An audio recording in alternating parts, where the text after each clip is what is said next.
Eh, las actas de la sesión número 174 especial y 175 ordinaria se van a colocar a disposición de los colegas. El señor secretario. Gracias, Presidenta. La cuenta es la siguiente. En primer lugar, un proyecto de ley iniciado en moción de los diputados señores Silver, Asensio, Mata y Sabaj y de la diputada señora Pérez, doña Joana, que modifican las normas legales que señala para disponer la realización obligatoria de una auditoría externa en las municipalidades y gobiernos regionales al inicio de cada periodo. Y en segundo lugar, un correo electrónico del Gabinete del Ministro de Educación, mediante el cual informa que el titular de esa cartera, don Raúl Figueroa, no podrá asistir a esta sesión ya que tiene compromisos agendados con anterioridad. Y al mismo tiempo comunica que en su representación, y si la comisión lo tiene bien, asistirá el jefe de la División General de Educación de ese ministerio, don Raimundo Larraín. Esa es toda la cuenta, Presidenta. Perdón, ¿quién asistirá a nombre del ministro de Educación? Don Raimundo Larraín, jefe de la División General de Educación del Ministerio de Educación. Perfecto, muchas gracias. Estimados colegas, como bien ustedes saben, vamos a tramitar hoy día, vamos a tener nuestra última sesión de invitados para los proyectos complementarios respecto del voto obligatorio, probablemente. Sesiones esta semana. Recuerden que el plazo era hasta hoy día respecto de la entrega de indicaciones en cuanto al proyecto de descentralización. Así es que prepárense, tengan ánimo, pero tenemos que trabajar en ese proyecto lo antes posible. Hoy día tenemos invitados entonces a la señora Federica Sánchez, académica de la Universidad Alberto Hurtado, don Daniel Ochman de la Universidad de Chile y también, ¿no es cierto?, a don Raimundo Larraín, representante del Ministerio de Educación. Queremos escucharlos, invitarlos, ¿no es cierto?, a debatir, son nuestros últimos invitados para poder avanzar en estos proyectos complementarios. Vamos a darle la palabra a la señora Federica Sánchez, quien hoy día nos acompaña. Bienvenida, Federica, tiene usted la palabra. Muchas gracias. Voy a compartirles, si quieren, un poquito la pantalla. Después les mando el PowerPoint. Es realmente muy corto e ilustrativo, pero bueno, gracias por recibirme. Soy académica de la Universidad Alberto Hurtado, doctora en Ciencias Políticas de la Pontificia Universidad Católica. Soy argentina, pero resido en Chile hace 10 años. Y me dedico particularmente a temas de elecciones, especialmente participación y abstención electoral. Les comparto mi pantalla para que vean. Ahí lo ven, ¿se ve bien?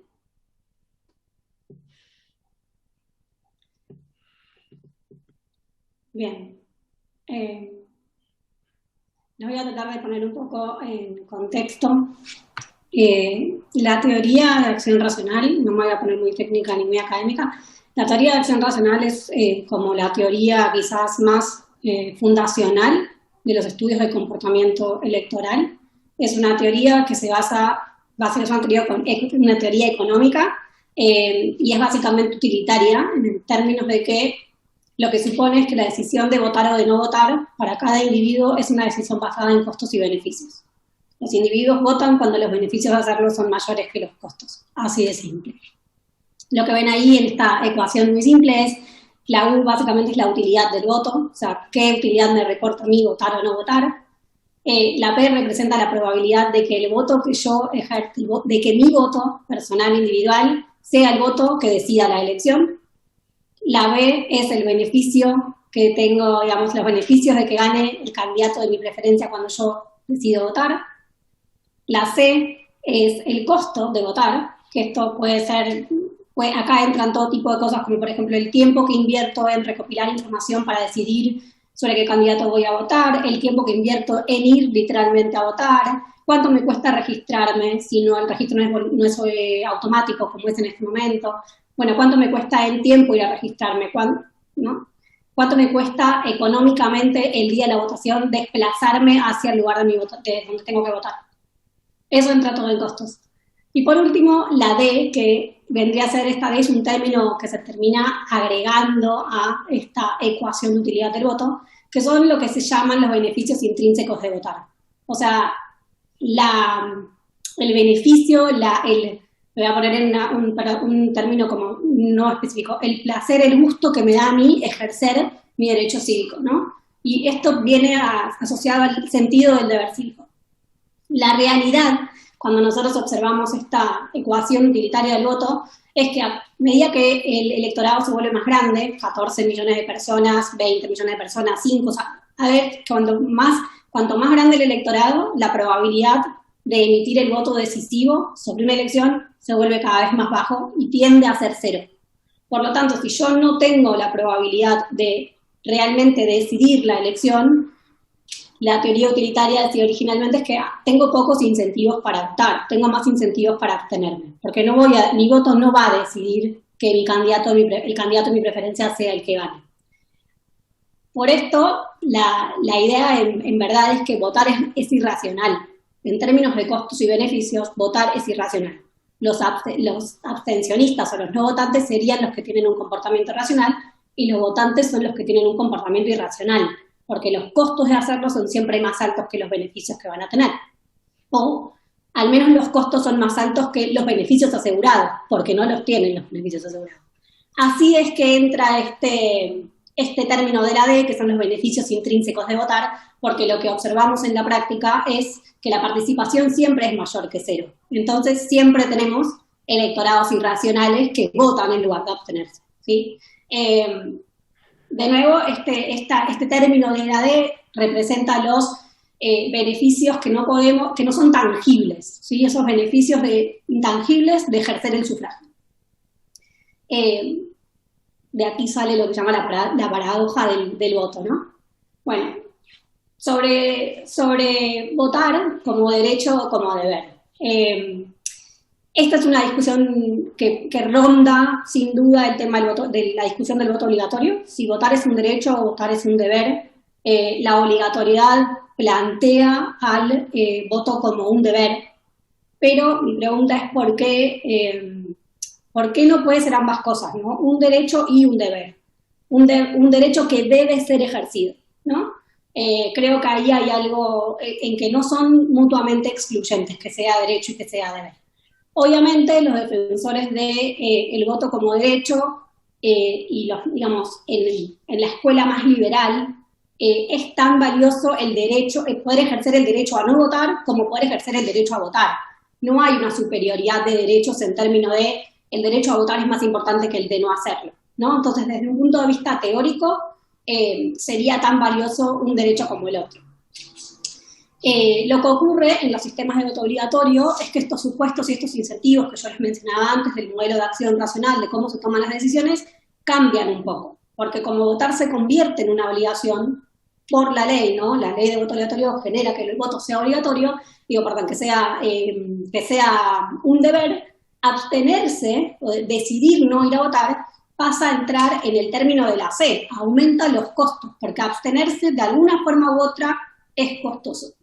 Entonces, el hecho de que existan reglas que obligan a votar puede aumentar los costos nominales de la participación, que eran los costos que yo les mencionaba antes, ¿no? El registro, llegar al lugar de votación, el tiempo de conocimiento cognitivo que me lleva a informarme, todas estas cosas, aumentan cuando no estos costos específicos, sino el costo total de votar aumenta cuando a mí me penalizan por abstenerme o cuando me obligan a hacerlo.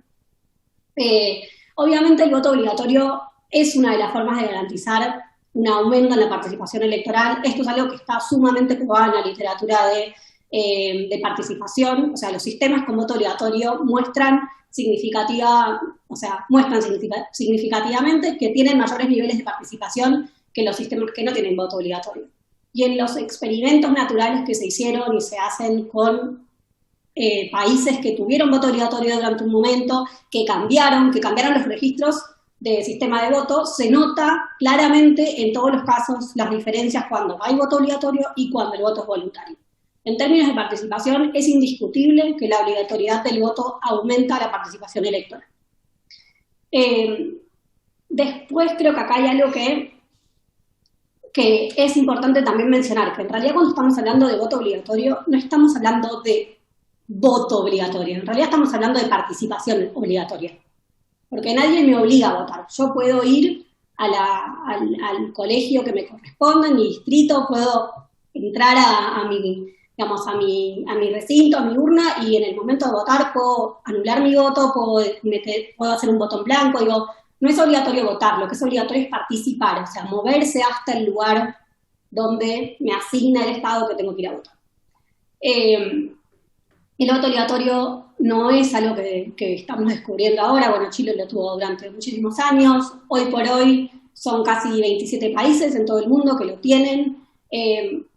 Hay todo tipo de países. El voto obligatorio es más predominante en América Latina, pero hace muchos años que se usa en Bélgica, se usa en Luxemburgo, se usa en Australia, por uno de los sistemas más estrictos en Australia del mundo.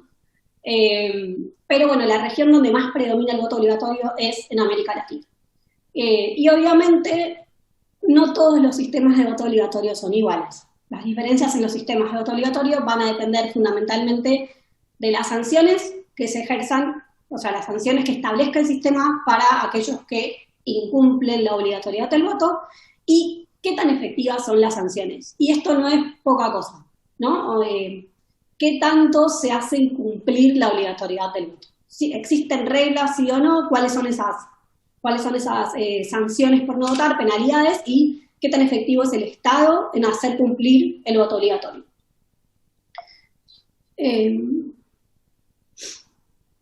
Bueno, ahí yo les decía que está demostrado en la literatura que siempre el voto obligatorio aumenta la participación, pero bueno, como les explicaba recién, el impacto real de la institución del voto obligatorio va a depender de la existencia de las sanciones y de la efectividad de esas sanciones, o sea, la efectividad del cumplimiento de la norma. Y esto tiene que ver hay distintos tipos de sanciones. Puede haber sanciones fuertes, sanciones medias, sanciones débiles, y el enforcement o la efectividad de la sanción o el cumplimiento de la norma puede ser fuerte o puede ser débil.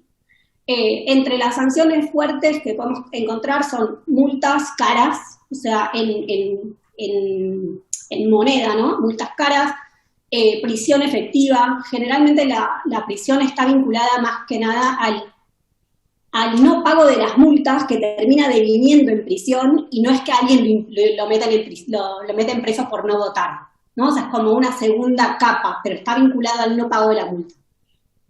Pérdida del derecho a sufragio por un tiempo determinado, si uno no vota durante algunas elecciones seguidas. Imposibilidad de cobrar cheques, de tramitar en el sistema bancario, de funcionar o operar en el sistema bancario. Imposibilidad de cobrar, por ejemplo, los sueldos, suspensiones de beneficios sociales.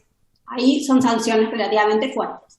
Sanciones medias, dificultades con trámites como renovación de documentos, imposibilidad de renovar pasaportes o cédulas si no se cumple con un trámite previo que demuestre por qué alguien por qué no fue a votar. Suspensión de licencias de conducir, no poder ser empleado en el sector público. Hay países hasta donde los ciudadanos no pueden mandar a sus hijos a las cunas públicas del Estado si no votaron. Sanciones medias, ¿no? Y sanciones débiles es el requerimiento del Estado de pedirle al no votante algún tipo de explicación formal a través de una carta o una explicación llenando un formulario diciendo por qué no fue a votar, o multas simbólicas, ¿no? Multas que son tan bajas que son simbólicas e insignificantes y nadie se molesta en pagarlas, o de última, si las tienen que pagar, a nadie le importa realmente pagarlas. Muchos países no tienen solamente un tipo de sanción, sino que tienen varios. Y tienen, por ejemplo, primero una explicación formal, por ejemplo, Australia. En Australia no tiene que explicar por qué no votó. Si esa explicación satisface que está dentro de las reglas admitidas para no haber votado, eso es suficiente. Si eso no satisface la explicación del ente electoral, de ahí se pasa a una multa, ¿no? O sea, hay como una escalada en las sanciones. Puede haber más de un tipo de sanción. Hay otros tipos de sanciones, como por ejemplo, tener que hacer servicio comunitario. por ejemplo, algún tipo de trabajo de servicio comunitario. O puede haber multas que están vinculadas, por ejemplo, en términos monetarios al salario mínimo, es un porcentaje del salario mínimo. O multas proporcionales a distintos niveles de ingreso.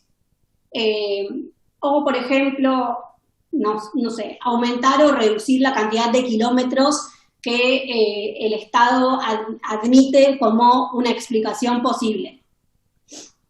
¿Qué más? Bueno, más o menos por ahí. Las sanciones efectivas y no efectivas depende de las capacidades administrativas del Estado. De multar,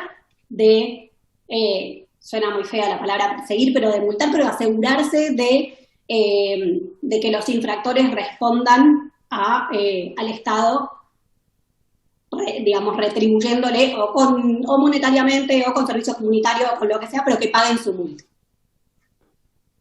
Bien, acá, como les decía, o sea, los niveles observados reales de participación van a estar determinados por la interacción de las sanciones y la normativa y los niveles de aplicación de las sanciones, ¿no? O sea, qué tan efectivas son las sanciones. Si, por ejemplo, tienen sanciones fuertes y un cumplimiento muy estricto de la regla, como es el caso de Perú o el caso de Australia, los niveles de participación suelen estar por encima del 90%. Perú tiene, por ejemplo, las sanciones más fuertes de América Latina. Si las sanciones son fuertes, pero no hay cumplimiento, o sea, las sanciones son fuertes en la letra, o sea, en lo escrito, pero después no hay capacidad estatal para hacerlas cumplir, o el Estado no se preocupa por hacerlas cumplir, entonces no importa si el nivel de la sanción es fuerte. Si el nivel de cumplimiento es bajo, aunque la sanción sea fuerte, el impacto que va a tener el voto obligatorio sobre la participación es menor. Yo acá les pongo el caso de Argentina. Argentina igual tiene participación generalmente muy alta, a pesar de tener sanciones sin cumplimiento efectivo. Y esto hay algo que no está en ninguna de las reglas, que tiene que ver con la cultura política. Pero de eso, si quieren, hablamos después. Si las sanciones son débiles o no hay sanciones, como es en el caso de Costa Rica tiene, por ejemplo, un sistema de voto obligatorio donde no hay sanciones, donde no hay penalidades y donde obviamente el Estado no tiene nada que hacer porque no va a estar haciendo cumplir sanciones que no existen. En la práctica, estos sistemas de voto obligatorio funcionan con una participación que se asemeja a los niveles de voto voluntario. Entonces, no hay ningún tipo de cambio. Lo que vemos es que para que los sistemas de voto obligatorio realmente tengan un impacto en la participación y ese impacto sea sostenido en el tiempo, tiene que haber sanciones y esas sanciones se tienen que hacer cumplir. ¿Cuál es el tipo de sanción? ¿Qué porcentaje, digamos, qué número, cuántos miles de pesos está bien poner de multa? Eso es un tema a discutir. Si la sanción tiene que ser monetaria, si tiene que entorpecer la vida logística del ciudadano, eso es otra discusión. Pero si no hay algún tipo de penalidad por no votar, el votante no se siente interpelado por la norma, por la regla y da lo mismo. Bueno, ya termino. ¿Qué otros peligros y otras expectativas tenemos sobre el voto obligatorio? Uno de los puntos es que obligar a la ciudadanía, o sea, obligar a la gente a votar, puede terminar siendo contraproducente para el problema que estamos tratando de resolver en Chile, que tiene que ver con la apatía y la desafección. O sea, el hecho de que una gran parte de la ciudadanía no se involucre en política, bueno, obligar a esta gente a votar podría terminar reforzando tendencias negativas hacia la democracia, podría terminar generando aún más apatía de la que tenemos, como una respuesta natural de que la gente tiene a la coerción el castigo, ¿no? O sea, la gente no quiere que la obliguen a hacer algo que no quiere hacer. Entonces, si la obligan, se refuerzan estos comportamientos negativos. Y lo que se encuentra en algunos estudios es que dentro de los países con voto obligatorio, donde la parte de la ciudadanía que tiene actitudes antidemocráticas terminan cuestionando todavía más la legitimidad de las instituciones, la legitimidad de los procesos, la legitimidad de la democracia en sí, en donde los obligan a participar. ¿Y por qué esto podría ser un problema?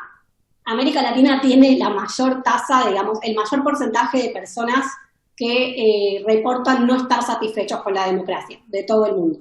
Chile particularmente es el país de América Latina con menor satisfacción con la democracia, con menor apego a la democracia, como la mejor forma de gobierno, ¿no? Entonces, esto es un problema, porque además sabemos, o sea, que Chile tiene, de la gente que no vota, sabemos que un gran porcentaje de esa gente, las características individuales de estas personas son de apatía y de conformismo. Entonces, esta gente, la que le da lo mismo si es democrático, si no es democrático, ¿sí?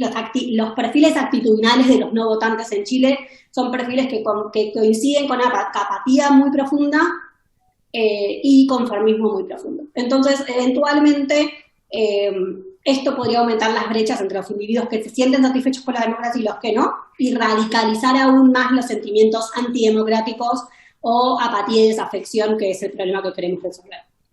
Y por último, les quiero mencionar un poquito esta idea de que hay una expectativa como interior o inmersa dentro de el voto obligatorio que piensa o que cree que el voto obligatorio puede generar en el largo plazo involucramiento político, ¿no? Esto es como tengo que votar, como estoy obligado a votar, entonces los votantes se ven obligados a informarse más, prestar más atención a la política, a las noticias, a ver quiénes son los candidatos.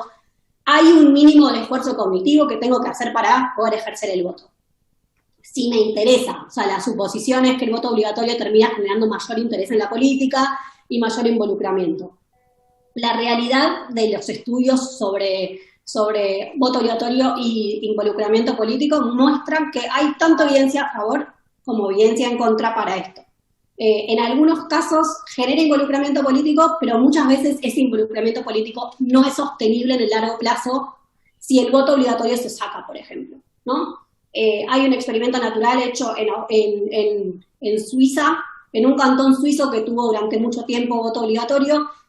Se sacó durante unos años, esto es durante la época de la Segunda Guerra Mundial, se sacó porque los suizos estaban llamados en el cantón a ser parte del ejército, a pasar al ejército. Se sacó durante esos años, se volvió a reinstalar unos años después. Lo que observan en este experimento es que los 25 años seguidos que tuvieron voto obligatorio, había mucho involucramiento y la gente votaba con regularidad. Apenas se saca el voto obligatorio, la participación cae al mismo nivel que los cantones alrededor que tienen voto voluntario. Se pone de nuevo, vuelve a aumentar. Se saca, baja.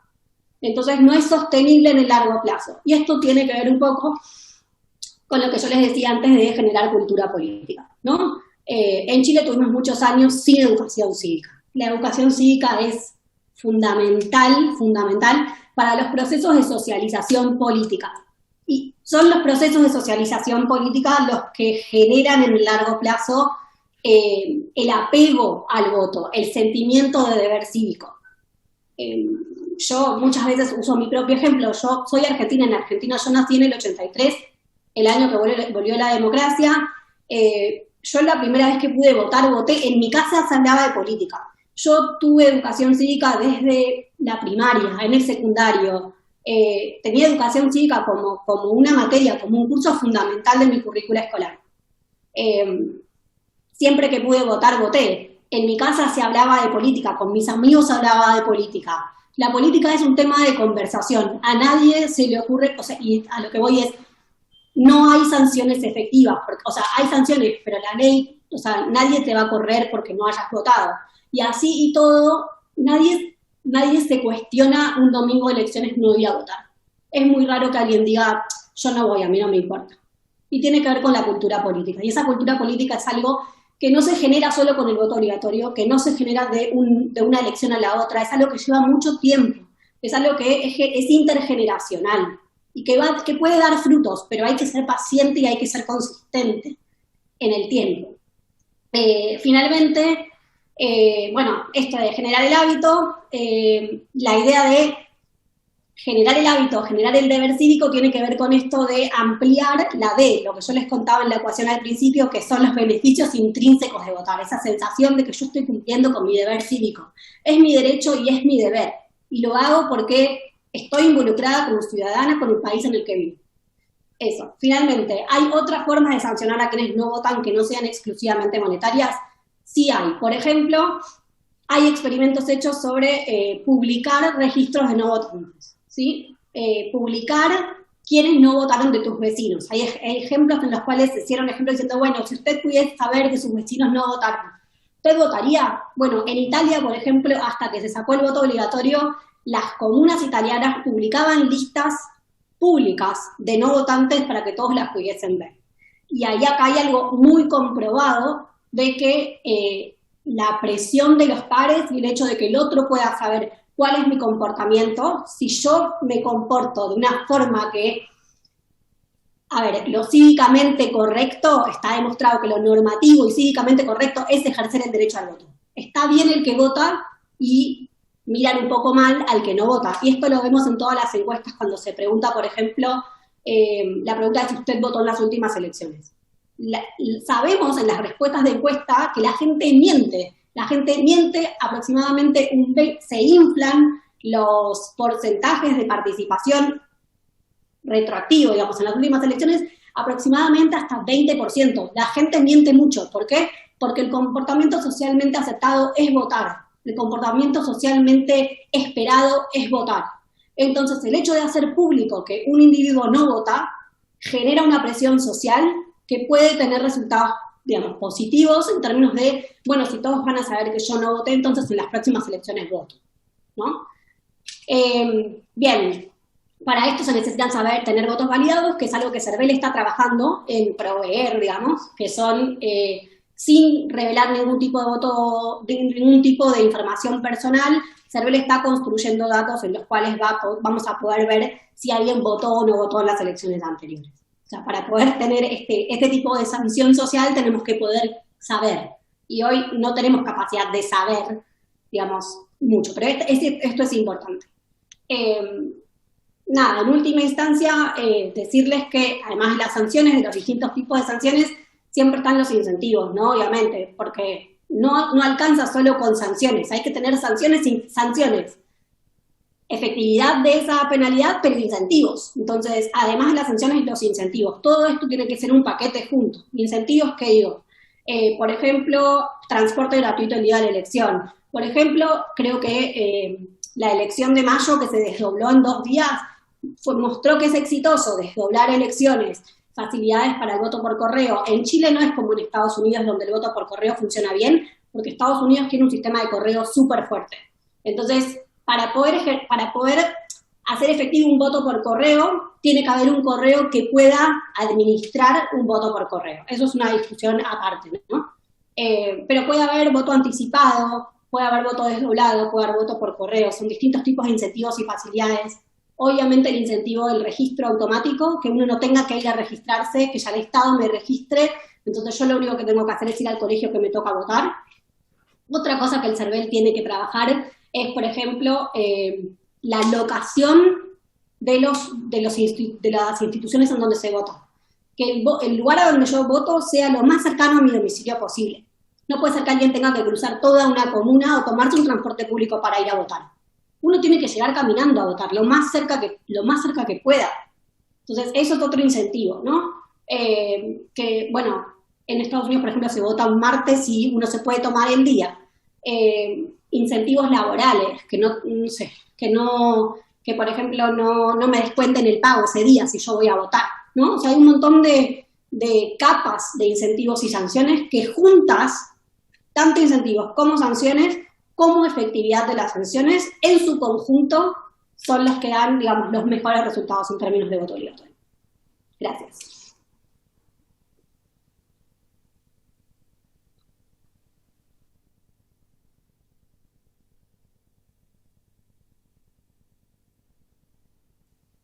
Gracias, Federica. Vamos a aprovechar de entregar la palabra a algunos parlamentarios que quieren hacerte consulta. La verdad es que yo me voy a permitir también hacerte algunas preguntas, Federica, respecto particularmente, yo siento que te centraste harto en el tema de las sanciones y me queda claro, digamos, de que lo que señala es que o por lo menos lo que yo entendí es que habría que tener sanciones efectivas para que eso de verdad influya en el tema del voto.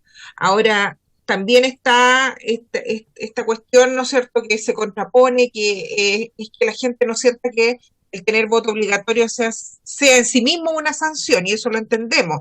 El problema es que en Chile estamos con un problema de baja participación mucho más notoria que, diría yo, el resto del mundo, si no es cuestión de mirar, no esta primaria, digamos que fue un poco más exitosa la que tuvimos ayer, pero si uno las compara con primarias anteriores también hubo algunas dificultades ahí respecto del número de votantes, tampoco es que sea tan exitosa.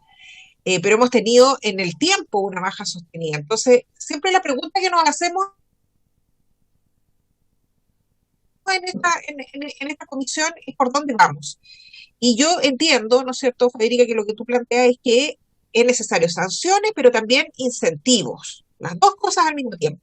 O podríamos irnos más sabiamente solo por los incentivos y no tanto las sanciones, porque la verdad es que yo por lo menos tengo mis dudas, porque en Chile se comporta un poquito distinto, digamos, o sea, en términos generales igual, pero en algunas cosas bastante distinto. Yo no sé si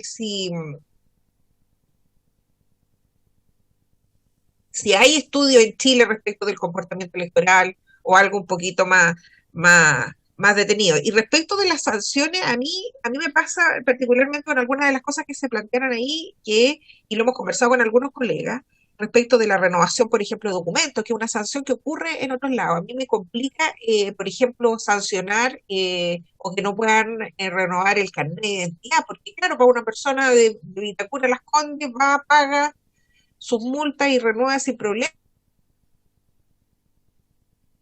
El no tener el carnet de identidad significa a lo mejor que no puede cobrar el sueldo, o sea, es una sanción bien compleja. Entonces, ¿cuál es ahí, cómo tú equilibras? O sea, no es tan fácil eh, colocarlo en el papel y poder, tal vez yo diría como que nos dieran unos tips, o sea, los tips más orientadores para poder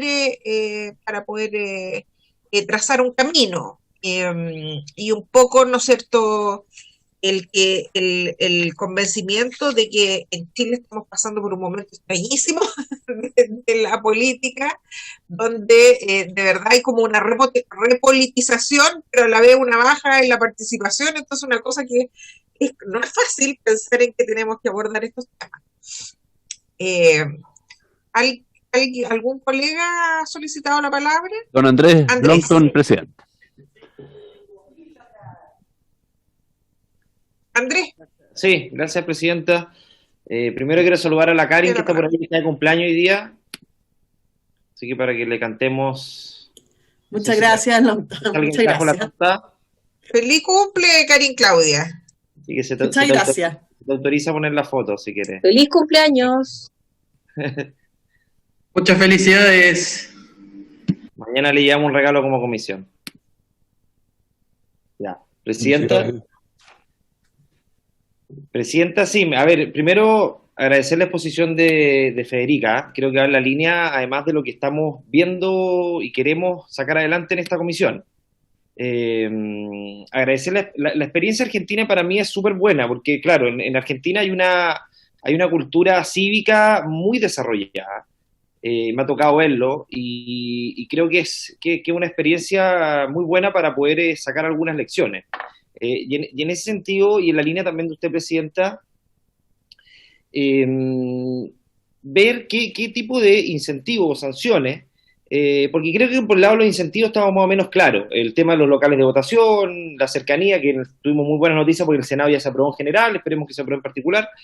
El tema del transporte público gratuito, súper claro, entendiendo también que hay otros países que también tienen otro tipo de incentivos, como Colombia, que tiene que ver con algunos beneficios sociales, descuento de la jornada, no descuento de la jornada laboral, etcétera.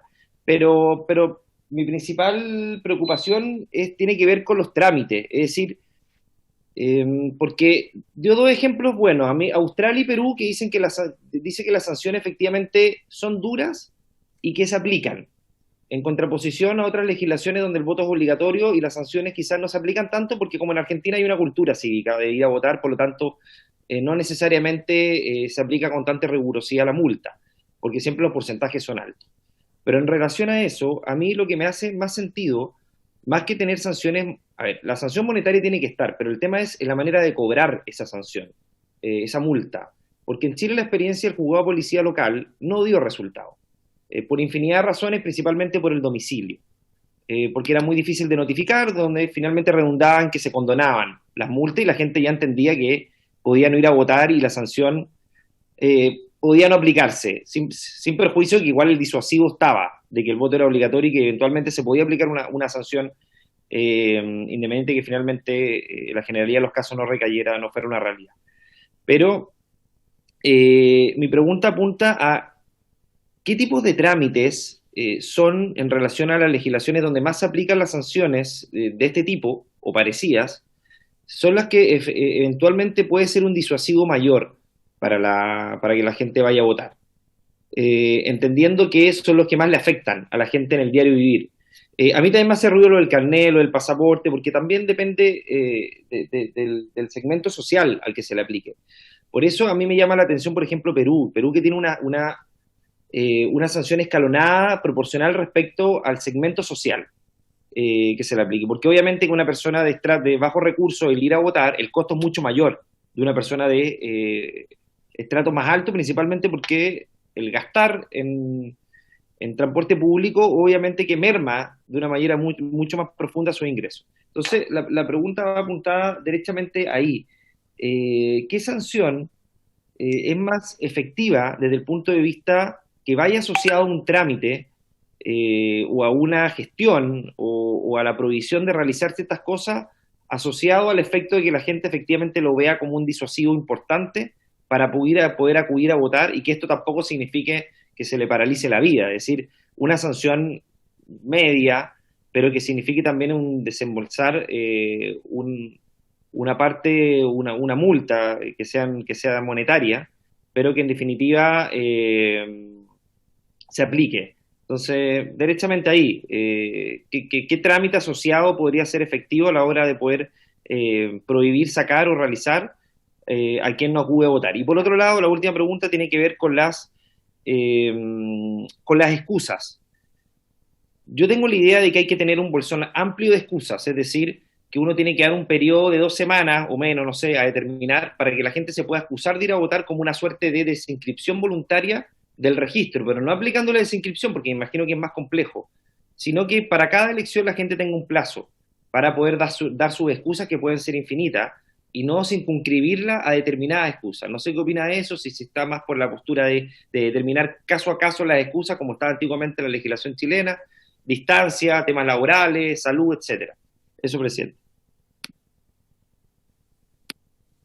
Gracias, diputado Longton. ¿Hay alguna otra solicitud de palabra? Me habló don Juan Carlos que no escuché. No, ¿No? no, presidenta. No ¿No hay hay otra más. solicitud ya? No hay más solicitudes. Ya. Le vamos a dar la palabra entonces a la señora Federica para que nos pueda contestar y aprovechar de reforzar lo que consultó también el diputado Longton respecto de si tiene alguna opinión respecto al otro proyecto que tiene que ver, ¿no es cierto?, con inscripción automática y desafiliación voluntaria en el contexto que lo explica el diputado Longton, porque también ahí queremos escuchar también opiniones. Señora Federica. Muchas gracias. Primero, o sea, refiriéndome a lo que decía la presidenta, lo que preguntaba la presidenta recién, ¿no? No la desinscripción, eso vengo después. Yo creo que hay algo que es fundamental, o sea, que tenemos que entender en el momento de tomar la decisión, si ir por el voto obligatorio o no ir por el voto obligatorio y por qué tipo de voto obligatorio vamos, que tiene que ver con que no vamos a dejar nunca contentos a todos. O sea, esto es, no, o sea, alguien gana y alguien pierde. Esto no va a dejar satisfechos a todo el mundo. Esto seguro que no va a pasar. El problema de la participación en Chile en particular, como bien mencionaban, es que no solamente probablemente el más bajo de América Latina, viene a la baja desde el 89. Mi tesis de doctorado es sobre abstención electoral en América Latina. Y Chile es uno de los países con menor participación del mundo, no de América Latina, del mundo. Es severa la crisis de participación en Chile. y lo más severo de la crisis de participación en Chile, es que responde de alguna forma a lo que nosotros conocemos sobre las tendencias generales y la participación electoral en general, que es que los sectores socioeconómicos de mayores ingresos votan mucho más que los sectores de menores ingresos. Entonces, yo siempre hago esta salvedad, o sea, no nos tenemos que fijar solamente en el porcentaje de participación. Si miramos el porcentaje de participación es un número. El problema es la distribución de la participación, no el porcentaje. Si el porcentaje fuese 35, pero estuviese distribuido heterogéneamente, cortara a través de clases sociales, edades, regiones, si fuese una representativo real de toda la ciudadanía chilena, bueno, entonces no habría tanto problema que hacer. O sea, sí, sería bajo, querríamos más, pero si fuese transversal y representativa la participación, no sería el problema que tenemos de participación hoy, porque el problema es que la gente que menos participa son los sectores más vulnerables, son los sectores de menores ingresos, son los sectores socioeconómicos menos acomodados, y a los cuales la imposición de una multa por no participar va a afectar significativamente más que a los sectores socioeconómicos más de mayores ingresos, donde, como decía bien la presidenta, pagan la multa y no tienen ningún problema con renovar su cédula, pasaporte o lo que fuera. Yo confieso que así como explicaba recién que Argentina tiene sanciones y tiene sanciones pero no efectivas, yo confieso que yo fui una de las pocas personas que conozco a la cual se le aplicó la sanción por no haber votado, por no haber hecho el trámite en el consulado, y no me dejaron renovar el pasaporte. Tuve que ir a la Cámara Nacional Electoral a mostrar mi pasaporte, a mostrar los sellos de que no había estado en el país, me dieron un papel y recién después pude ir a tramitar mi pasaporte, mi renovación del pasaporte, el cual yo creía que era algo que no existiera, como un mito en Argentina que esto pasaba, y a mí me pasó. Entonces, como tratando de unir las cosas, creo que las sanciones, o sea, el voto obligatorio sin sanciones de ningún tipo no tiene sentido porque no va a funcionar, o sea, porque está demostrado que no funciona, porque hay un montón de ejemplos de la literatura que el voto sin sanciones es prácticamente voluntario, y es lo que yo les mencionaba de Costa Rica, ¿no? Costa Rica tiene sanciones estipuladas, pero ninguna se cumple, ninguna se efectiva, y votan como un sistema de voto voluntario, 46% aproximadamente con voto obligatorio, que es más o menos lo que vemos en Chile con voto voluntario, o sea, estoy siendo generosa, con 46%.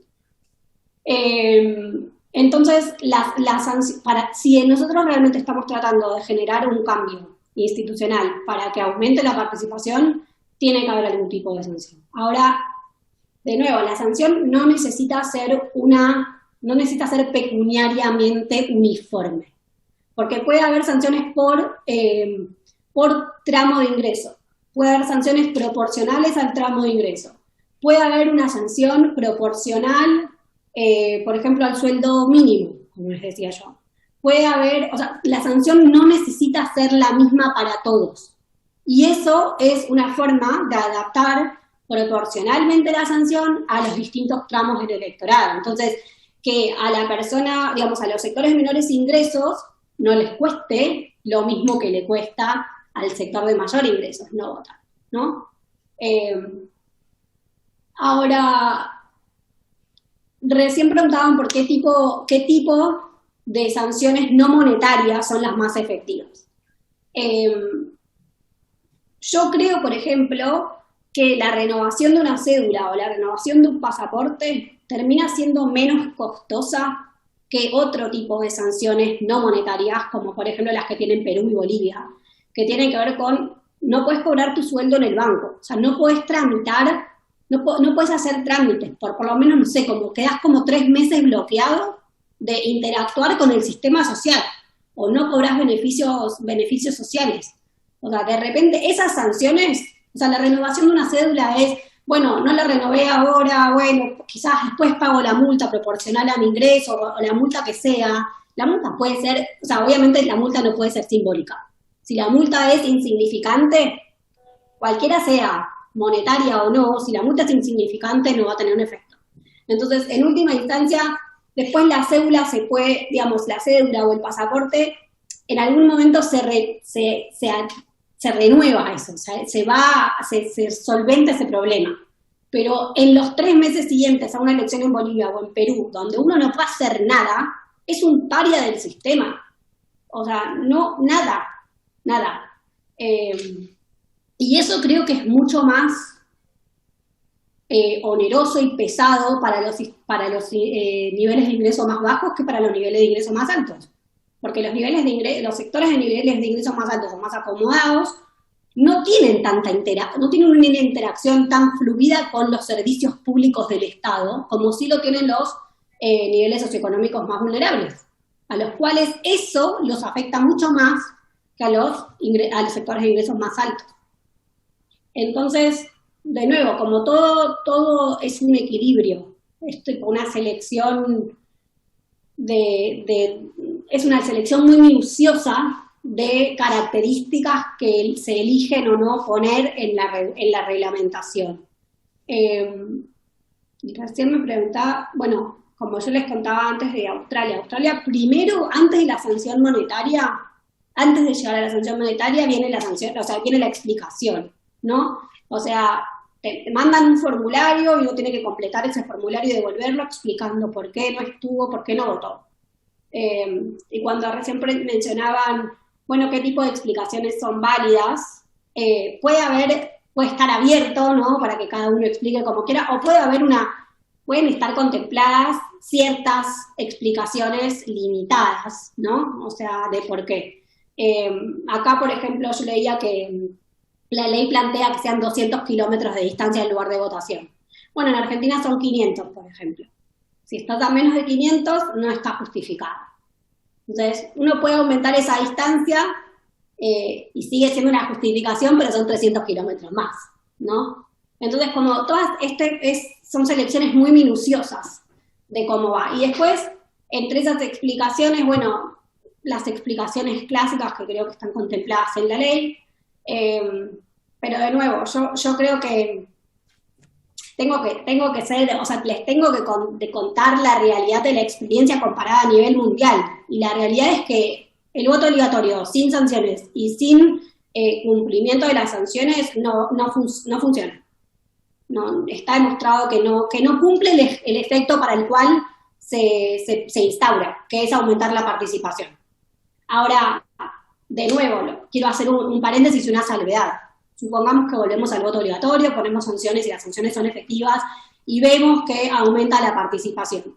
Si nosotros en 10 años decidimos y decimos, no, la participación viene bárbara, todo viene funcionando como queremos, ¿vamos a volver al voto voluntario?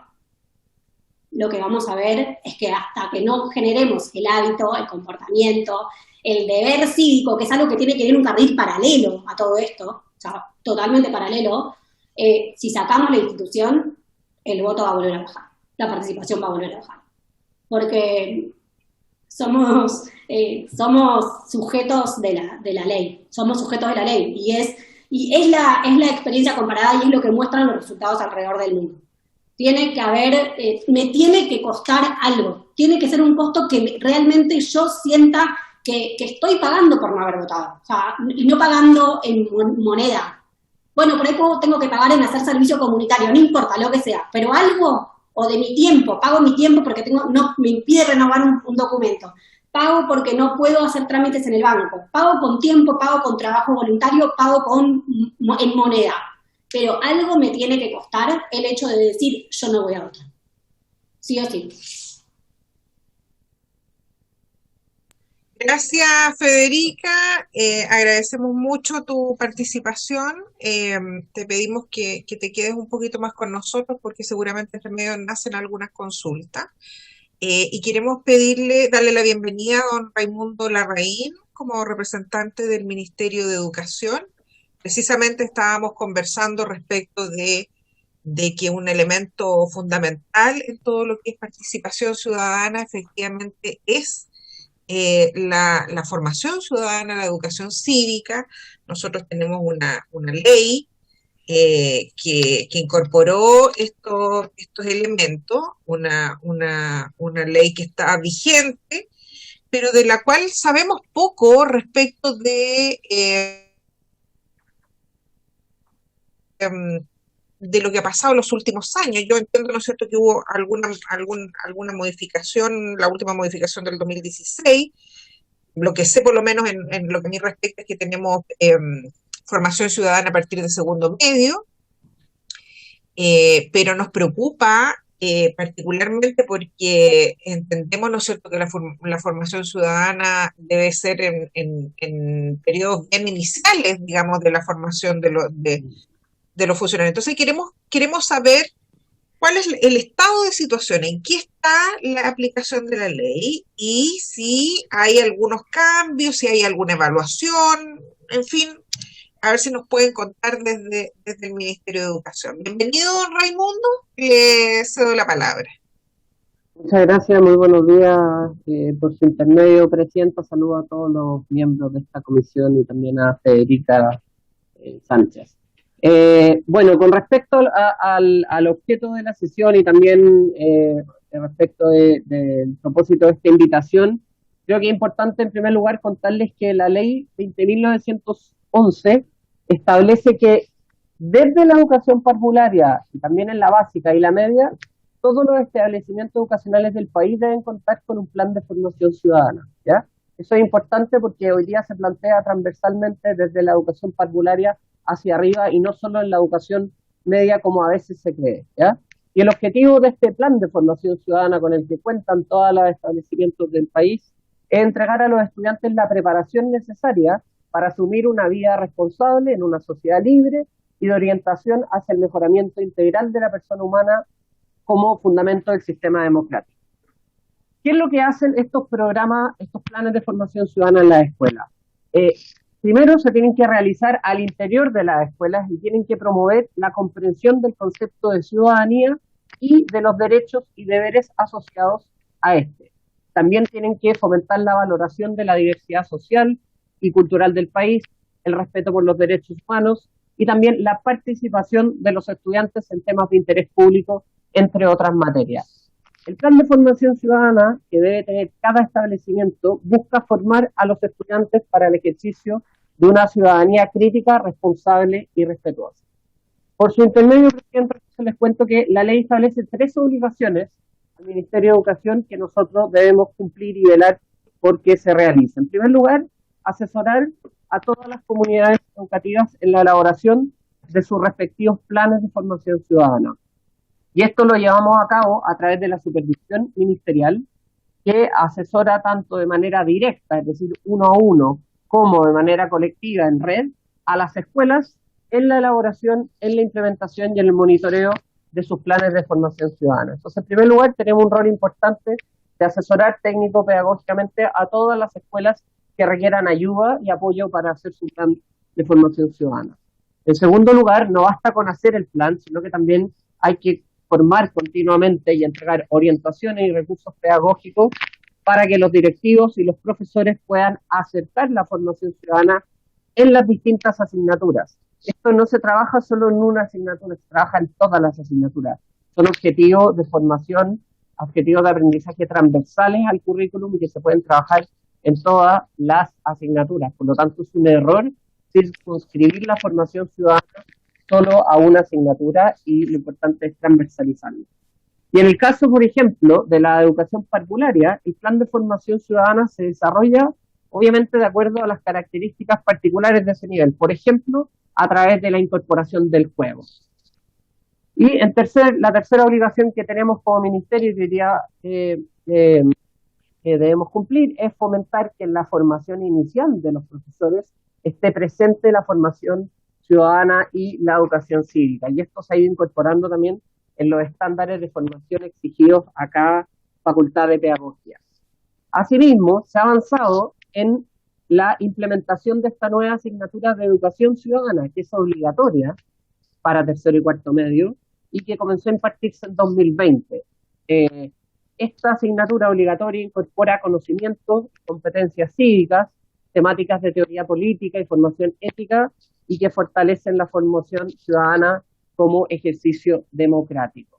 Se ha avanzado en esta materia porque ya el año pasado, incluso con pandemia, las escuelas comenzaron la implementación de una nueva asignatura que siempre significa un cambio importante a nivel de gestión dentro de las escuelas y desde el Ministerio entonces hemos apoyado con la creación de recursos pedagógicos, planificaciones, cápsulas, hemos incorporado mucho el concepto de ciudadanía digital por los tiempos que estamos viviendo para apoyar a los profesores.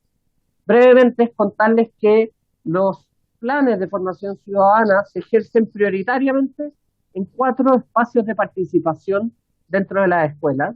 Primero, el Consejo Escolar, que es un espacio en donde están representados los distintos estamentos de las escuelas y tiene el Consejo Escolar tiene carácter informativo, propositivo, consultivo y algunos también tienen carácter de resolutivo. También se participa a través del Consejo de Profesores, que es un espacio de reflexión pedagógica que está definido por la jornada escolar completa y se complementa con los espacios de participación a través de los centros de estudiantes y de las reuniones de padres, madres y apoderados. Finalmente, comentarles a ustedes que los planes de formación ciudadana son hoy día los instrumentos para que las comunidades escolares puedan fomentar el ejercicio de una ciudadanía responsable. Entre ellos, fomentar la participación de la comunidad escolar en distintas instancias. Y esto se hace hoy día principalmente a través de los 4 espacios que yo les mencionaba anteriormente.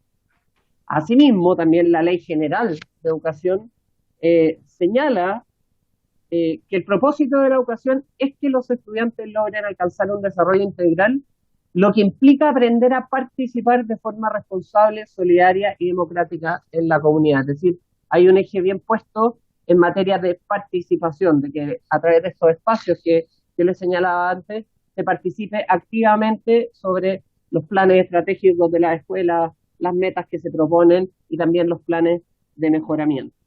En materia de interés público, el foco entonces de las escuelas debe ser conforme a los mismos planes mencionados, porque en primer lugar también recogen la experiencia, las necesidades y las fortalezas de cada comunidad educativa. Tienen que fomentar también el conocimiento y la formación en derechos humanos, y en este sentido, lo que corresponde siempre es que se desarrollen los objetivos de formación ciudadana en la vida de las escuelas, no encapsulado en una sola asignatura o en un solo nivel, sino que de manera transversal.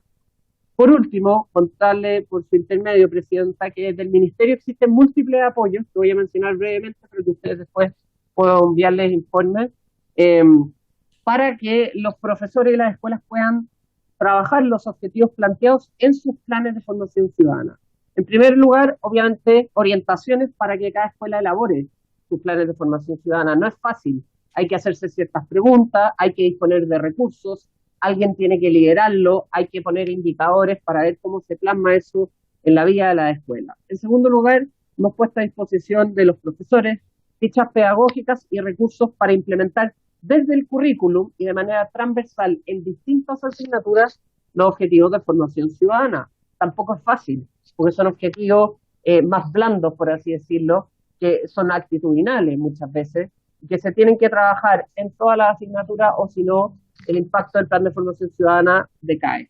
En tercer lugar, orientaciones claras para fomentar la participación, que es el eje central, de las comunidades educativas, módulos de formación ciudadana para trabajar desde la educación parvularia, actualización para los docentes en materia de formación ciudadana y también el diseño y la implementación de acciones locales que fomenten la participación juvenil y el ejercicio de la ciudadanía. Y ahí existen muchísimas buenas prácticas que hemos recogido a través de un banco de buenas prácticas, donde las escuelas llevan a cabo distintos procesos participativos, ya sea para mejorar su entorno, ya sea para elegir a sus representantes, ya sea para deliberar de temas de interés público y para formar en habilidades para el siglo XXI. Todo lo que yo les he mencionado se puede hoy día conocer en el sitio del Ministerio, dedicado específicamente a esto, que es formacionciudadana.mineduc.cl. Muchas gracias.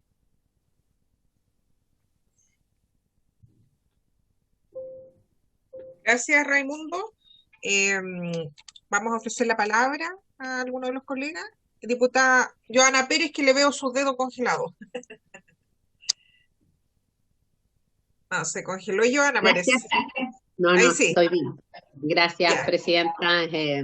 Así es, saludar a todos mis colegas, a la Secretaría y por ser también a los invitados, a quienes nos han hablado sobre materias también del voto obligatorio, a Federica, y todo lo que se habla sobre incentivos, y a Raimundo, quien viene desde el Ministerio de Educación.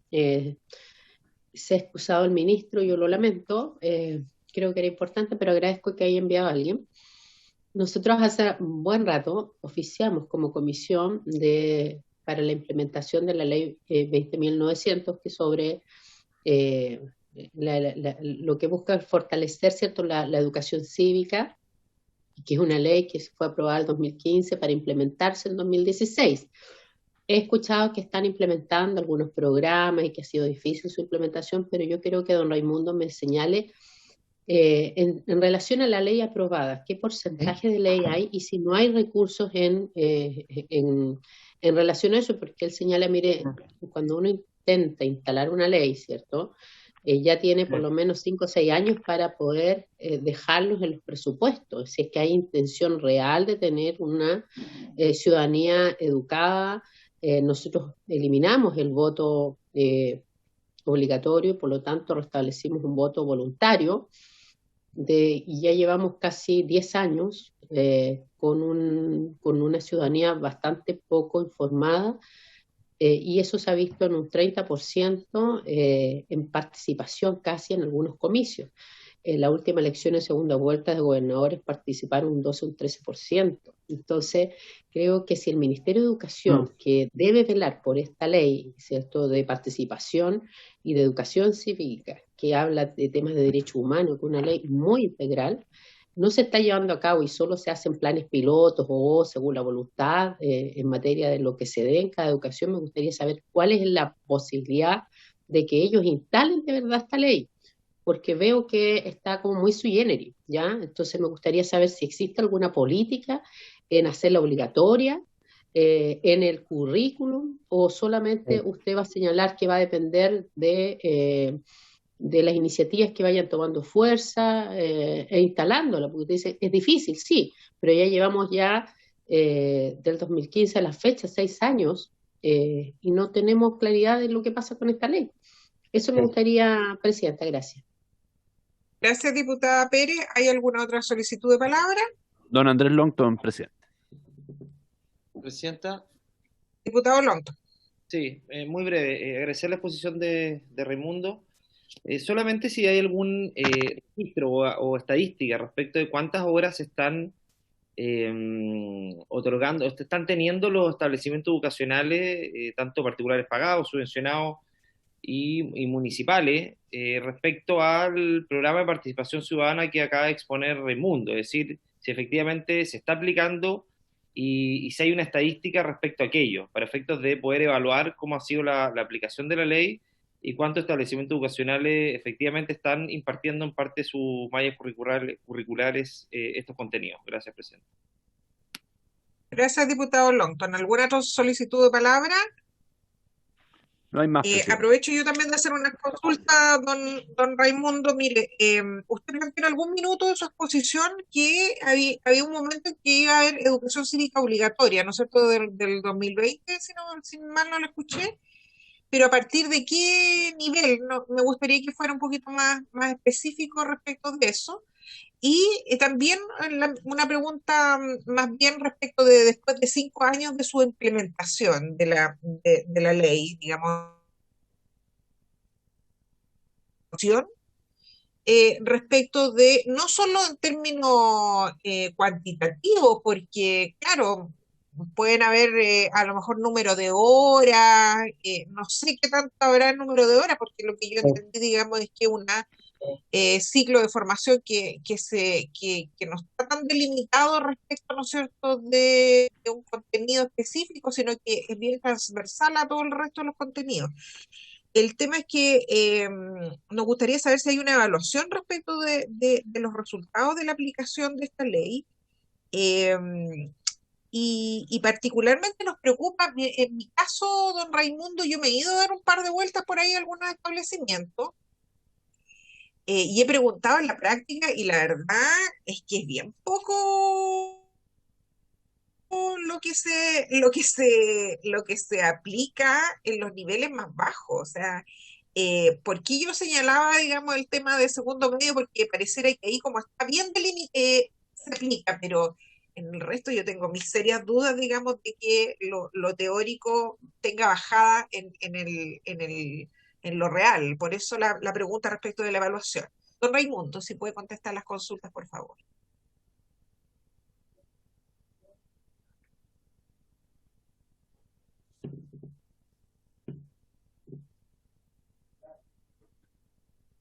No, se nos desconectó, parece. Ah, sí, No, don aquí, Raimundo, ahí sí.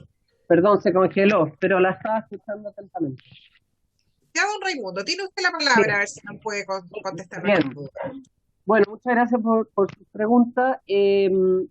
Por su intermedio, primero para aclararle a la diputada Joana Pérez, es importante señalar que hoy día en todas las escuelas del país que reciben subvención del Estado, se imparte la asignatura de educación ciudadana, en todas. Estoy hablando del 100%, no está a merced o a voluntad de las escuelas impartirla o no, ¿ya? Eso es súper importante, una de las principales, digamos, consecuencias de la aprobación de esta ley, y eso hoy día se cumple.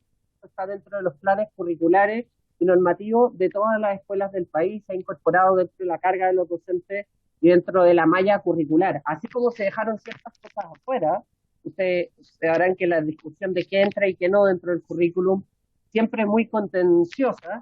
La educación ciudadana quedó como materia obligatoria y hoy día se imparte en el 100% de las escuelas del país.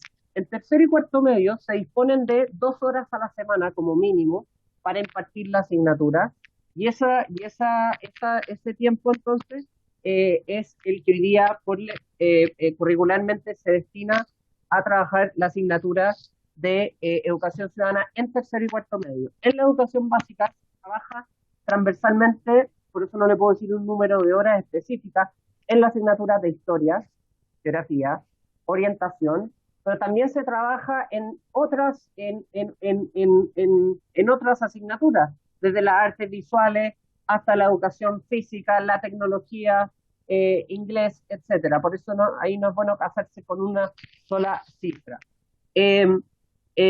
Cuando yo les señalo que es obligación impartir educación ciudadana en tercero y cuarto medio, también señalarles que hoy día el Ministerio de Educación, a través de la Superintendencia de Educación, fiscaliza, por un lado, la existencia de estos planes de formación ciudadana y el monitoreo y la implementación de estos planes de formación ciudadana.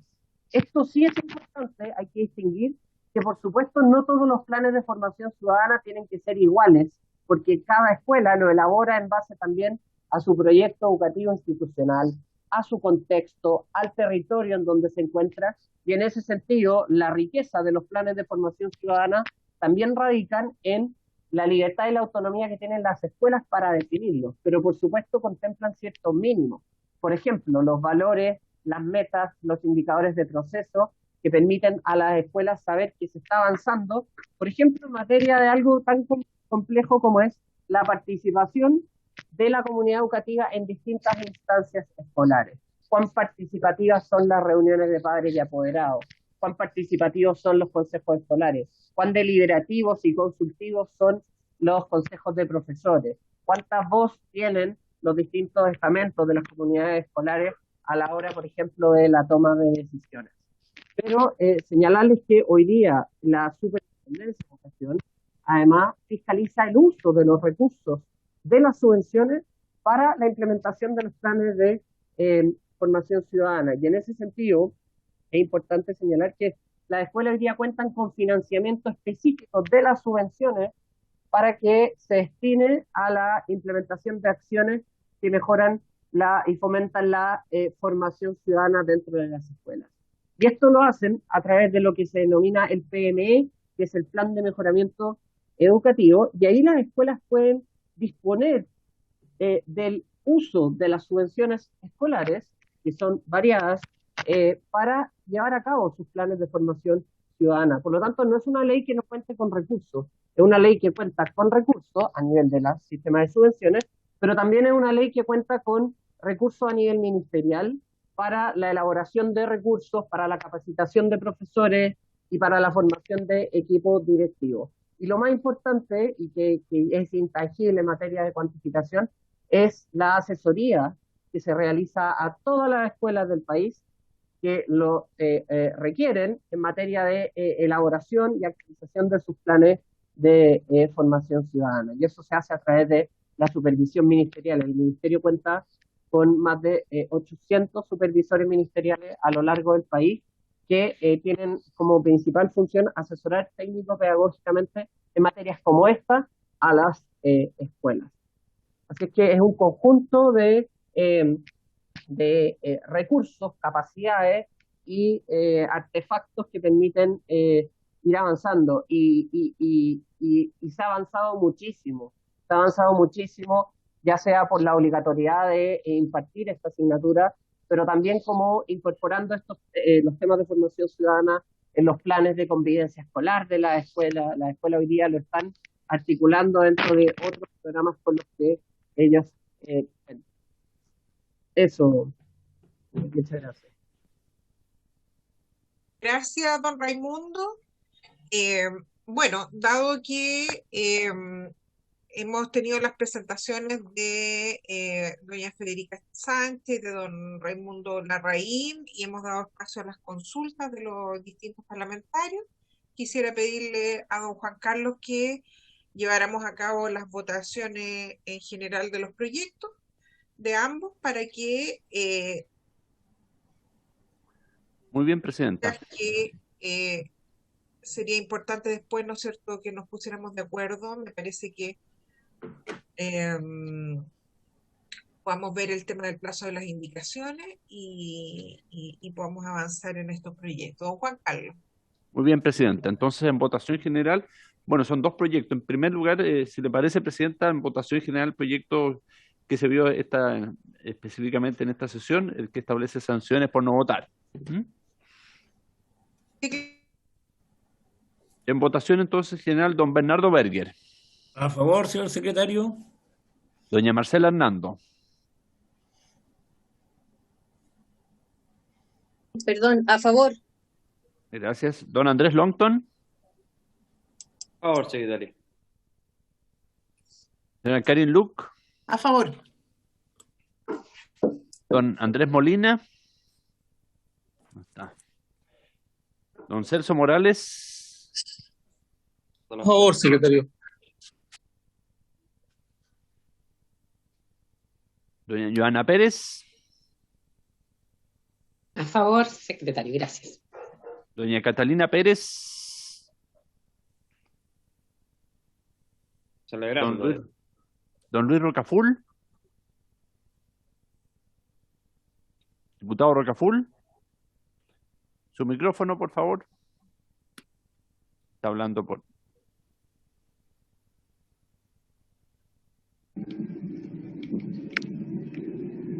Don Raúl Saldívar. A favor, señor secretario. Don Renzo Trisotti, ¿está en movimiento? Parece, sí. No, si está en movimiento no lo puedo tomar no puedo votar. Hay un temblor en el norte, secretario, está fijo. Ya. Okay. Era a favor, pero voy a ver si me puedo parar, que tengo que moverme. Gracias. Lo dejamos pendiente. Don Luis Rocaful. Diputado Rocaful, su micrófono.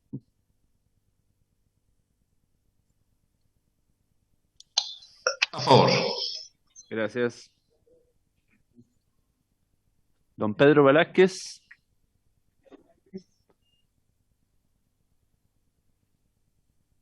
Presidenta.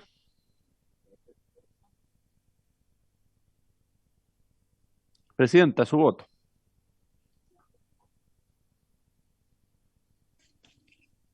A favor. A ver, don Renzo Trisotti, si está en movimiento, como le decía, le explicaba, no le puedo tomar la votación. Sí, sigo en movimiento, señor secretario. Ya. Lamentablemente son las acuerdos de comité, así que no le puedo consignar su voto. A ver, más, Trisotti. Resultado de la votación, presidenta. 9 a favor, no hay votos en contra ni abstenciones. Perfecto. Presidenta, entonces corresponde tomar la votación general de los otros proyectos refundidos sobre la desinscripción. Así es. Don Bernardo Berger. Diputado Berger, su micrófono. ¿Su voto a favor? ¿En contra? ¿Abstención? A favor. Gracias. Diputada Marcela Hernando. A favor. Don Andrés Longton. Perdón, para aclarar, secretario, esto es solamente solo de desinscripción voluntaria, ¿no es cierto? Así es, nada más que eso. Ya, a favor. Señora Karin Luc. A favor. Gracias. Don Andrés Molina. Don Celso Morales. A favor. Doña Joana Pérez. A favor, señor secretario.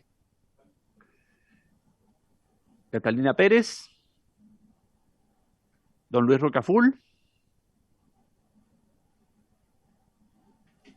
Su micrófono. Ahí sí. Gracias. Don Raúl Saldívar. Diputado Saldívar. Abstención, señor secretario. Don Renzo Trisotti. A favor, señor secretario. Ahora está en un lugar fijo, parece. Ahora sí. Gracias. Don Pedro Velázquez. Y presidenta. A favor. Gracias. Resultado de la votación. ¿Le tomó al diputado Rocaful? Sí. Ah, Resultado de la votación, presidenta. 9 a favor, no hay votos en contra y hay una abstención. perfecto. Tomadas las votaciones en general, ¿les parece que demos plazo hasta el viernes, todo el día para las indicaciones? Para que podamos partir, ¿no es cierto?, con la discusión en particular la próxima semana. Y agradecerle, por supuesto, la participación a la señora Federica Sánchez, a don Raimundo Larraín. Colegas, nos vamos a encontrar esta semana, yo creo que mañana en paralelo a sala, para avanzar rápidamente en la tramitación de la ley de descentralización, dado que mañana tenemos la interpelación en la tarde, entonces no vamos a tener sesión. Así que vamos a tener seguramente algunas sesiones paralelas a sala dada la urgencia del proyecto. Ya que tratamos todos los temas a los cuales está destinada esta sesión, la damos por terminada. Muchas gracias a Federica y a Raimundo. Nos vemos entonces mañana.